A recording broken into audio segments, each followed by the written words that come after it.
Elikagai naturalak, seguruak, gehigarri kimikorik gabeak eta balio bizitza luzea dutenak. 21. mendeko gizarteak gero eta jaki osasungarriagoak eskatzen ditu. Nafarroako Unibertsitate Publikoko elikagaien teknologia sailean badakite hori, eta elikagaien industriarekin elkarlanean elikagai berriak garatzen dihardute osasunaren eta segurtasunaren ikuspegitik. Askotan enpresak berak jartzen dira gurekin harremanetan, webgunearen bidez ezagutzen gaituztelako. Batzuetan, gauza sinpleak eskatzen dizkigute, gure lanaren emaitza bat edo aholkularitza ematea. Beste batzuetan, problematika baten berri ematen digute. Zientzialariek beharrezkoa den jakintza hori garatzen dute, ondoren industriak berrikuntzak aplika ditzan. Patataren oksidazioa erantzuna eskatzen duen arazo horietako baten adibide on bat da.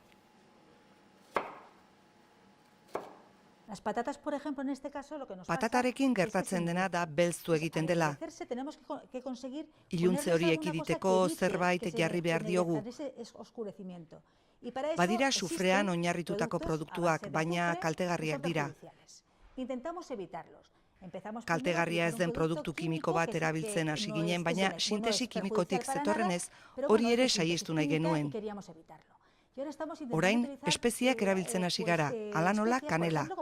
Ikusi dugu, 16 egunen buruan, moztu berri bat bezain fresko dagoela patata.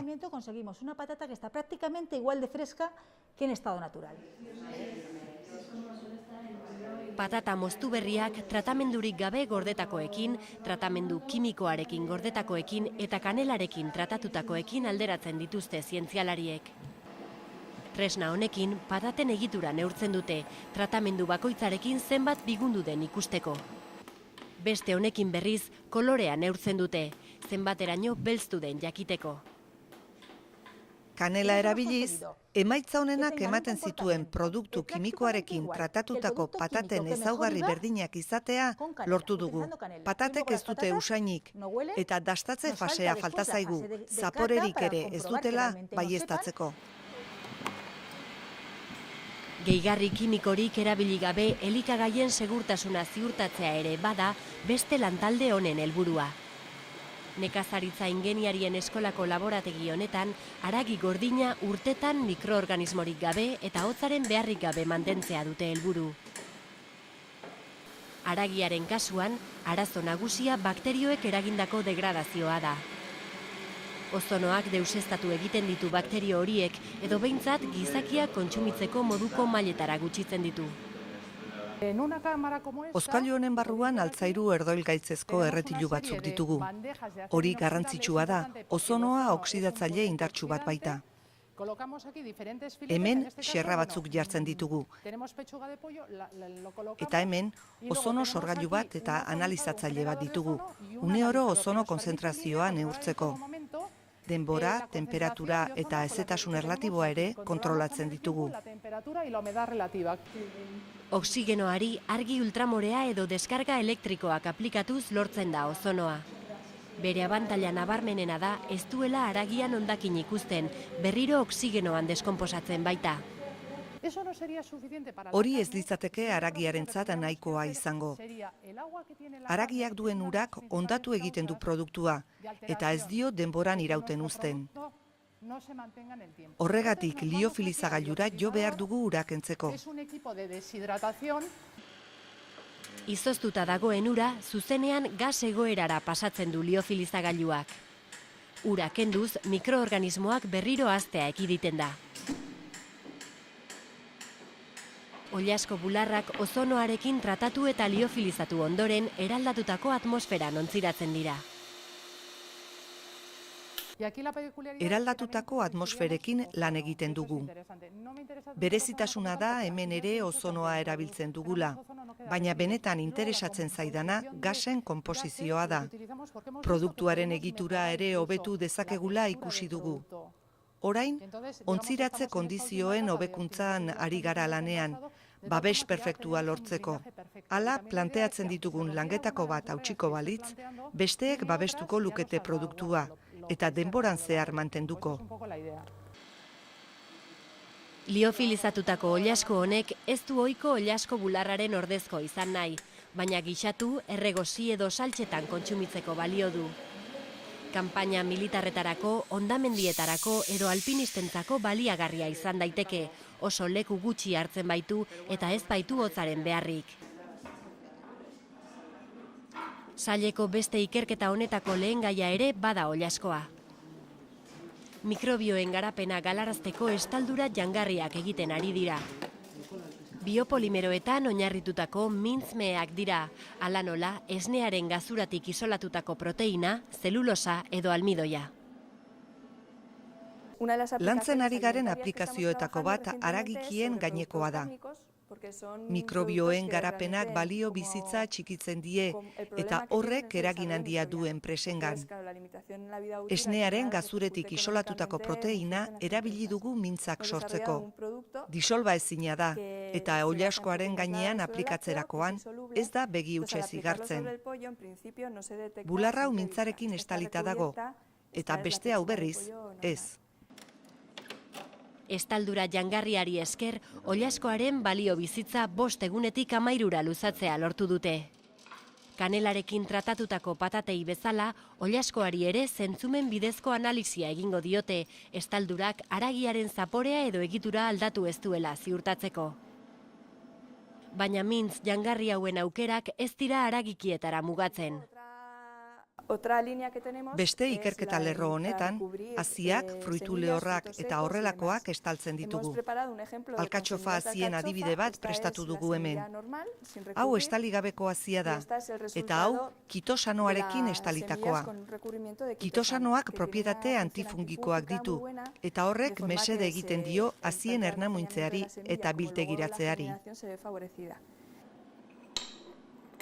Mintz eta estaldura jangarrien inguruko ikerketen aritik, Proinek enpresa sortu da, duela 2 urte sailetik ateratako spin-offa. Laborategi hauetan bertan egiten dute lan. Kontsumitzeko prest dauden produktuak merkaturatzen dituzten enpresei, neurrira egindako estaldurak saltzen dizkiegu.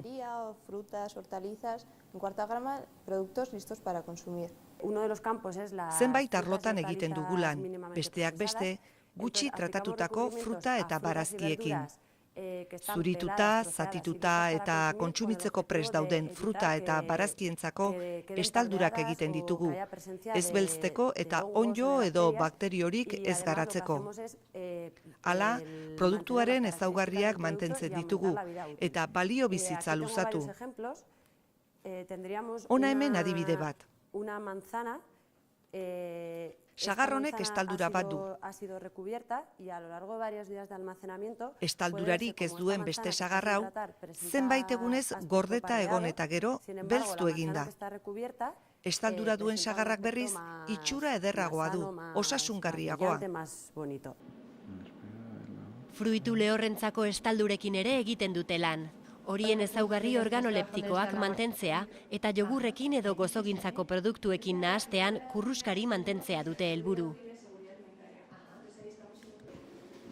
Lehengaien kalitatea hobetzeko lan egiteaz gainera, jakiak prozesatzeko teknika berriak ere ikertzen dituzte zientzialari hauek. Esate baterako, jakiak sukaldatzeko presioa erabili nahi dute. Izan ere, temperaturak, kozinatzeko ohiko teknikak mantenu gaien zati bat galtzea eragiten du. Presio altuetako makina honetan arrozarekin esperimentuak egiten dihardute. Gaur egun merkatuan dagoen arrozarekiko 2 hobekuntza ditu. Mantenu gairik ez duela galtzen eta arrozak duen osagai alergeniko bat ezabatu egiten dela. Presioa aplikatu ondoren, arrozak gordinik mantendu dezakegu, edo bestela kozinatu. Hala, mikrouin labean egiteko arroza lortuko dugu, ohikoa bezain nutritiboa. Itsasoko punturik sakonenean, Marianetako fosan dagoen presioa halako 8 edo 9 aplikatzen dute makina honen bidez.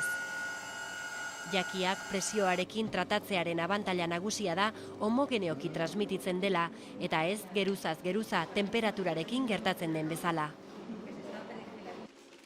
Arrozaz gainera, flanarekin eta patata tortillarekin ere egiten dituzte esperimentuak. Ondoren, ohiko produktua eta presioaren bidez kozinatutakoa alderatzen dituzte, mantenugaiak, kolorea, usaina eta zaporea neurtzeko.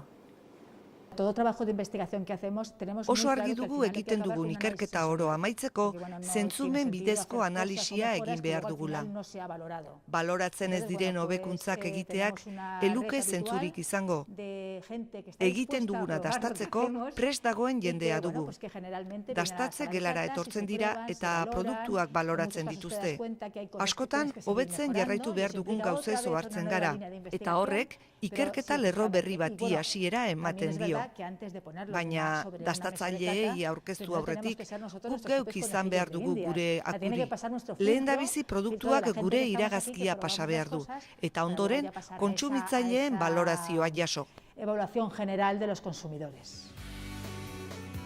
Zentzumen bidezko analisia dastatze gela profesional batean egiten da. Hemen, argia, temperatura eta airearen usaina kontrola daitezke, ezerk ez dezan emaitzetan eragin. Zientzialariek elikagaien industriari transmititzen dizkiete ikerketen emaitzak, eta azkenik, kontsumitzaileak produktu osasungarriagoak eta teknologikoki aurreratuagoak jasotzen ditu.